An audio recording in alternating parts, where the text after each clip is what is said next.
Bahwa dalam proses penyidikan ini kita menghadapi dua kelompok subjek hukum. Yang pertama adalah dewasa, orang dewasa yang sudah kita tentukan tersangkanya ini. Kemudian kita juga menghadapi dua subjek hukum, yaitu anak yang berhadapan dengan hukum. Yang lebih sering sih saya. Akhirnya ujungnya saya di DO dari sekolah itu. Pernah kepala saya di belakang, saya itu dipepet sama dia, dimintain uang, dia minta nggak dikasih, kepala saya di.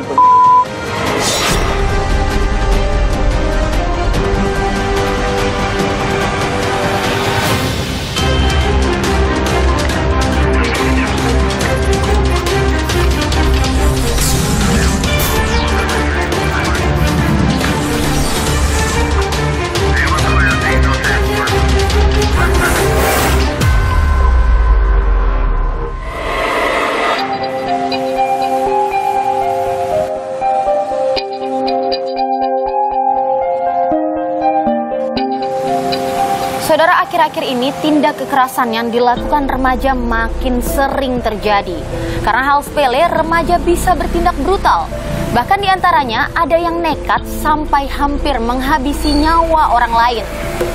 Bagaimana cara mengatasi persoalan ini? Simak liputan selengkapnya agar Anda tidak menjadi sasaran berikutnya. 10 Maret lalu, seorang pelajar SMK di Kabupaten Bogor tewas disabet senjata tajam oleh 3 siswa SMK lainnya saat hendak menyeberang jalan. Penyerangan tersebut dipicu oleh tantangan tawuran melalui media sosial yang diterima para pelaku dari salah seorang siswa SMK. Dengan berboncengan motor dan membawa senjata tajam, ketiga pelaku mencari si pengirim pesan, tapi tak berhasil. Akhirnya mereka melakukan penyerangan secara acak kepada siswa yang berasal dari SMK yang sama dengan si pengirim pesan. Itu berawal dari adanya tantangan via IG, ya, tantangan, dan pelaku terprovokasi, ya, berupaya untuk membalas itu dengan melakukan tindak pidana tersebut ke sasaran acak, ya, yang saat itu korban terkena belasan tajam. Polisi telah menangkap 2 pelaku, 1 pelaku lainnya masih buron. Sebelumnya pada 20 Februari lalu, Mario Dandi Satrio, anak mantan pejabat Ditjen Pajak, dengan beringas menganiaya Kristalino David Ozora. Akibatnya korban yang berusia 17 tahun tersebut mengalami koma dan masih dirawat di rumah sakit hingga kini.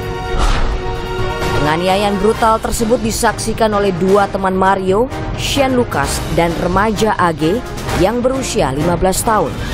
Penganiayaan terjadi lantaran Mario tersulut emosi karena korban diduga melakukan perbuatan tidak baik kepada AG yang merupakan kekasih Mario. Dari BAP yang awal terjadi perubahan yang sangat signifikan, dan kita identikan dengan bukti chat WA dan lain sebagainya. Ternyata dari BAP awal itu yang terjadi adalah bukan penganiayaan, tetapi terjadi adalah perkelahian, jadi saling pukul. Nah, kemudian juga dari bukti digital kami bisa temukan bahwa hal tersebut memang ada perekayasaan dari BAP awal. Polisi telah menetapkan Mario Dandi dan Shane Lucas sebagai tersangka. Sementara remaja AG kini berstatus anak berkonflik dengan hukum. Polisi masih mengusut tuntas dugaan perencanaan dalam tindak penganiayaan tersebut. Bahwa dalam proses penyidikan ini kita menghadapi 2 kelompok subjek hukum. Yang pertama adalah dewasa, orang dewasa yang sudah kita tentukan tersangkanya ini.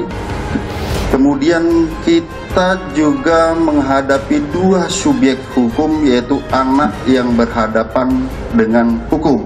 ada perubahan status dari AG yang awalnya adalah anak yang berhadapan dengan hukum, berubah menjadi atau meningkat statusnya menjadi anak yang berkonflik dengan hukum.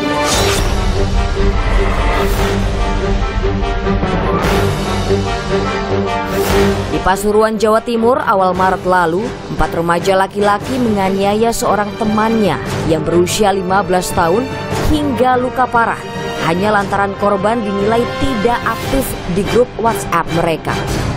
Saat kejadian, salah satu remaja merekam penganiayaan tersebut dan mengunggahnya ke media sosial. Kini para pelaku yang masih di bawah umur menjalani proses hukum di Polres Pasuruan. 7 Februari sekira jam 4 pagi di titik 0 km Yogyakarta, seorang remaja 17 tahun bersama 5 pemuda lainnya menganiaya seorang remaja berinisial R menggunakan senjata tajam. Para pelaku tersinggung oleh ulah korban bersama teman-temannya yang lewat di depan mereka dengan memainkan gas motor. Kedua kelompok pun saling serang. 2 hari setelah kejadian, polisi menangkap 6 pelaku. Ini kekerasan jalanan yang tidak boleh terjadi lagi. Siapapun korbannya, siapapun tersangkanya, pelakunya akan kami tindak dengan tegas. Keberingasan para remaja terjadi karena hal sepele. Mengapa mereka begitu mudah tersulut emosi hingga nekat melakukan kekerasan di luar nalar?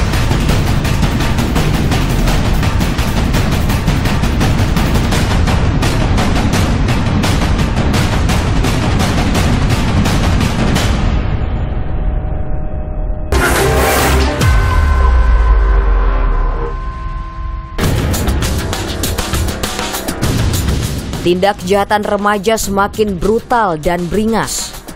Mereka tak segan melukai korbannya, bahkan hingga menghilangkan nyawa. Keberingasan ini kerap dilakukan tanpa alasan tertentu, alias iseng. Seperti kejadian di Magelang, Jawa Tengah 5 Maret lalu. 2 remaja berboncengan motor sambil mengacungkan celurit mengejar seorang perempuan parubaya yang hendak pergi ke pasar. Tindakan mereka digagalkan oleh pengendara mobil yang memergoki kejadian tersebut. Pengendara mobil yang bernama Holik mengejar dan menabrak kedua pelaku hingga terjatuh. Peristiwa ini direkam oleh Holik dan viral di media sosial. Ini mau ngejar ibu-ibu, langsung saya kejar. Saya kejar, pepet lagi malah dibacok-bacok kabin-kabin. Daripada dia kabur, saya tabrak. Hasil pemeriksaan polisi tidak ditemukan motif ekonomi. Pelaku sengaja menyerang siapapun secara acak. Baik, ini dapat kami sampaikan hasil dari penyidikan sampai saat ini didapati bahwa ini bukan begal, ini serangan random atau acak. Jadi begitu mereka iseng keluar, membawa sajam, sudah dipersiapkan juga seperti ini. Kemudian untuk show off di jalan, seperti diketahui dalam laporan kami tadi, bahwasanya itu pukul 2 itu udah dibawa keluar tuh sajamnya sambil digesekkan ke aspal. Aksinya seperti itu. Berdasarkan data Ditjen Permasyarakatan, setiap tahun rata-rata 3.000 anak ditempatkan di lembaga pembinaan khusus anak di seluruh Indonesia. Remaja melakukan kekerasan biasanya karena ingin mendapat pengakuan dari lingkungan pergaulannya.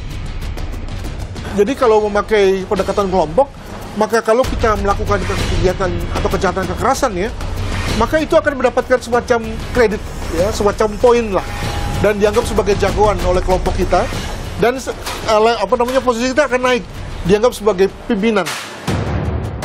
Beberapa faktor dapat mendorong remaja bertindak beringas, mulai dari mengonsumsi obat-obatan terlarang dan alkohol, berteman dengan kelompok yang suka tawuran, hingga akses terhadap senjata tajam dan senjata api. Jadi kalau faktor-faktor tadi yang itu seringkali bukan penyebab, tapi bisa jadi pemicu.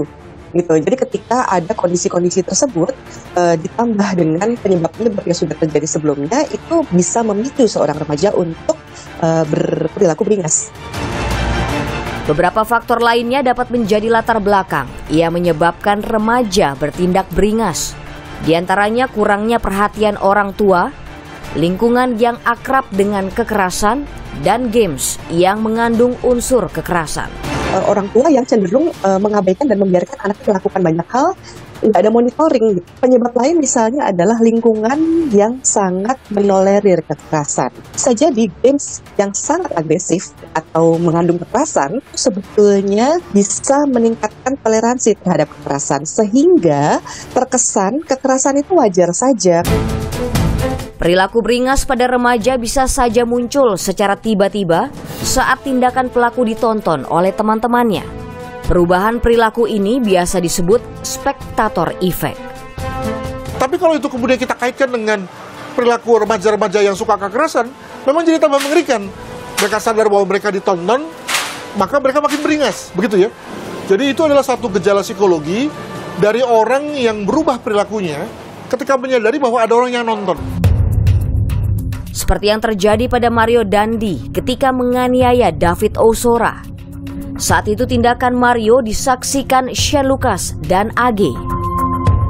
Pada kasus Mario Dandi misalnya, maka kehadiran dari pacarnya, lalu kemudian tersangka S, dan juga dia tahu bahwa dirinya tengah direkam untuk kepentingan lain, itu sudah cukup untuk menjadikan dirinya seolah-olah tengah ditonton ribuan orang, gitu ya. Kami bertemu Bongki, lelaki berusia 32 tahun yang mengaku pernah merasakan sensasi spectator effect saat masih duduk di bangku SMP 20 tahun lalu. Bongki mengaku dirinya makin beringas saat berkelahi lantaran ditonton oleh teman-temannya. Rasanya sih kayaknya kayak seneng aja gitu, kayak ada rasa bangga sendiri gitu ya. Maksudnya, oh iya berarti gue nih lebih dominan dibandingin yang lainnya gitu. Nah itu pertama kita yang lebih sering sih set. Akibat perbuatannya, Bongki dijatuhi sanksi turun kelas oleh sekolahnya. Namun ini pun tak membuatnya jera, hingga akhirnya ia dikeluarkan dari sekolah. Bongki mengakui saat remaja ia kurang mendapat perhatian orang tuanya. Begitu saya diturunin di kelas, saya bukannya berubah, malah saya makin lebih parah. Yang kedua itu dari latar belakang keluarga, karena kan ibu bapak saya pisah, saya kurang perhatian. Bongki menyesali perbuatannya. Kini ia berusaha mencurahkan perhatian lebih kepada kedua anaknya. Ya orang tua saya sih, saya ngeliat orang tua nangis karena kenakalan. Iya ibu saya karena ngeliat kenakalan saya, akhirnya dari situ kayak ada tamparan bikin saya biar udahlah stop, nggak usah nakal lagi. Saya coba perbaiki diri gimana biar bisa jadi orang benar. Kalau nyesel sih pasti nyesel, karena ya harusnya sekolah itu jadi tempat saya nyari ilmu, nuntut ilmu. Tindakan beringas yang dilakukan remaja muncul karena terbiasa melakukan kenakalan yang menjurus pada kekerasan. Baru-baru ini kami menemui Daniel, seorang warga Bekasi. Sekira 20 tahun lalu saat masih SMP, Daniel kerap menjadi korban kekerasan yang dilakukan teman-teman sekolahnya. Jadi dulu waktu saya baru masuk SMP, saya itu postur tubuh saya itu emang paling kecil di antara yang lain. Jadi kepala saya itu pernah, jadi saya itu dipepet sama dia, dimintain uang, nggak dikasih. Dia minta nggak dikasih, kepala saya berbekas sampai benjol kan gitu. Cuman pas pulang saya diperiksa sama orang tua, alasannya saya jatuh lagi main bola, udah gitu aja gitu. Daniel tidak pernah melaporkan penganiayaan yang dialaminya karena selalu mendapat ancaman dari para pelaku. Nangis, makin saya nangis, semakin kenceng suaranya, makin biar orang-orang nggak ada yang tahu, kayak guru gitu. Potensi beringas para remaja perlu diatasi. Bagaimana caranya?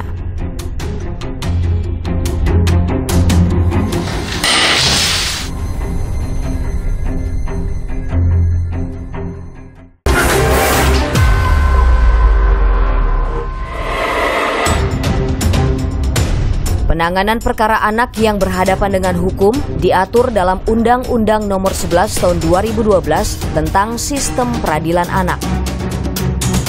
Penyelesaian hukum terhadap anak remaja pelaku kejahatan berbeda dengan orang dewasa. Pada pelaku pidana anak, hanya anak usia 12 tahun ke atas yang dapat diproses secara hukum. Selain itu, proses persidangan terhadap anak dilakukan secara tertutup. Hal ini dilakukan karena anak remaja masih memiliki masa depan yang panjang untuk berkembang.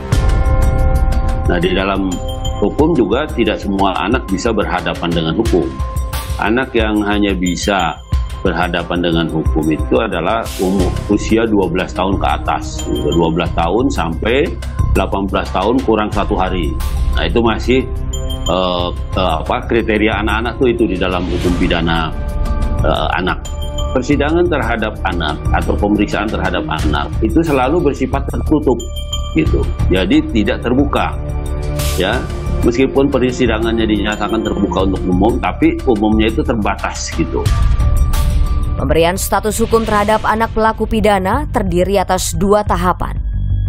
Pertama, anak yang merupakan saksi atau korban disebut anak berhadapan dengan hukum. Kedua, jika anak melakukan kejahatan disebut anak berkonflik dengan hukum. Tidak ada istilah tersangka bagi anak di bawah umur. Ya, dalam penegakan hukum pidana itu ada pembedaan antara mereka yang sudah dianggap dewasa dengan mereka yang masih berstatus sebagai anak-anak.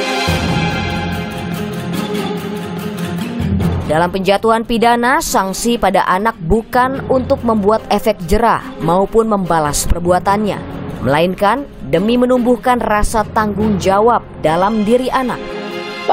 Pendekatan sanksi di dalam sistem peradilan pidana anak itu lebih pada mendorong anak untuk bertanggung jawab, bukan membuat anak jera. Dan yang memulihkan ini mendorong anak untuk bertanggung jawab, menyadari kesalahannya.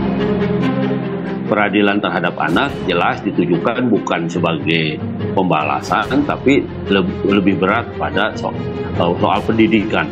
Bagaimana hukuman itu menyadarkan dia, mengembalikan dia pada kodratnya yang awal gitu, sebagai manusia yang yang terhormat itu, yang kemudian kalaupun dia melakukan kesalahan, kejahatan gitu, maka itu harus dilihat sebagai kesalahan dia pada posisi pola pikir yang belum dewasa. Namun saat telah menjalani masa sanksi dan kembali ke rumah, tak jarang anak mendapatkan stigma buruk dari masyarakat, yakni mantan narapidana. Lebih baik lagi, ketika dia sudah menjadi orang yang baik, tapi lingkungannya terus memberikan penghukuman gitu ya, sehingga justru menghambat dia untuk berbuat baik lagi. Tapi terus kemudian dia tidak diterima oleh lingkungannya, tentunya itu kan seperti melemahkan semua usaha perubahan baik yang dilakukan gitu. Energi berlebih dan emosi yang labil perlu disalurkan pada hal-hal yang positif dan mengasyikkan agar remaja tidak melakukan tindak kekerasan di kemudian hari. Kegiatan yang misalnya menyalurkan energi fisik itu juga sangat mungkin dilakukan. Misalnya ketika si remaja ini dilibatkan pada berbagai macam kegiatan olahraga, tindakan antisipatif yang lain gitu yang bisa dilakukan, misalnya dengan mengajarkan keterampilan berkomunikasi, mengajarkan keterampilan bersosialisasi, ya itu bisa dilakukan pihak sekolah, bisa dilakukan oleh keluarga gitu dan sebagainya. Menyalurkan emosi dapat dilakukan dengan berbagai cara. Salah satunya dengan melepaskan amarah pada suatu sasaran.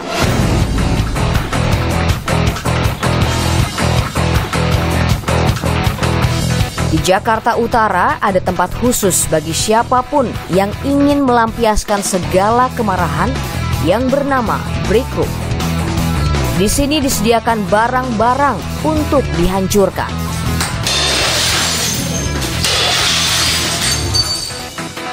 Kami penasaran mencobanya.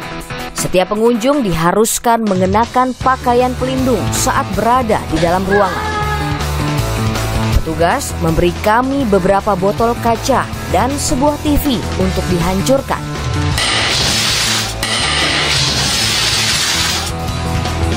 Oke saudara, saya akan coba sekarang untuk menghancurkan televisi ini. Wow.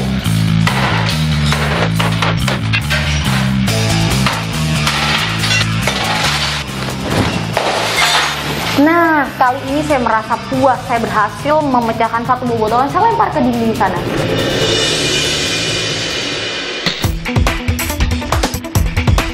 Kami menemui Keke, perempuan 24 tahun yang telah beberapa kali menjalani terapi di tempat ini.